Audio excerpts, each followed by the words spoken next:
Elon Musk outlines expectations for Cybercab production. Tesla CEO Elon Musk outlined expectations for Cybercab production as the vehicle is officially set to start rolling off manufacturing lines at the company's Giga Texas factory in less than 100 days. Cybercab is specifically designed and catered to Tesla's self-driving platform and robotaxi ride-hailing service. The company has been pushing hard to meet its self-set expectations for rolling out an effective self-driving suite, and with the Cybercab coming in under 100 days, it now needs to push for unsupervised self-driving in the same time frame. Tesla CEO Elon Musk confirms robotaxi is set to go unsupervised. This is especially pertinent because the Cybercab is expected to be built without a steering wheel or pedals, and although some executives have said they would build the car with those things if it were necessary, however, Musk has maintained that the Cybercab will not have either of those things. It will have 2 seats and a screen, and that's it. With production scheduled for less than 100 days,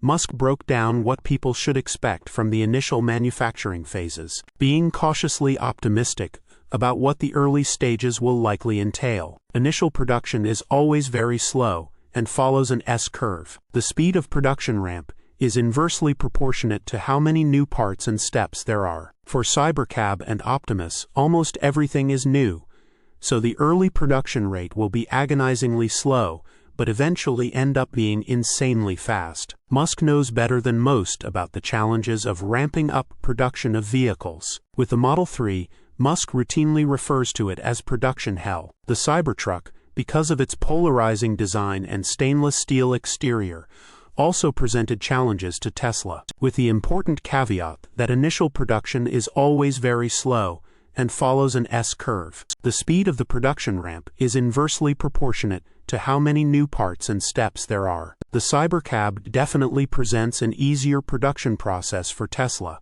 and the company plans to build millions of units per year. Musk said back in October 2024, "We're aiming for at least 2 million units a year of Cybercab. That will be in more than one factory, but I think it's at least 2 million units a year, maybe 4 million ultimately." When April comes, we will find out exactly how things will move forward with Cybercab production. Source: reposted and summarized from Joey Klender at teslarati.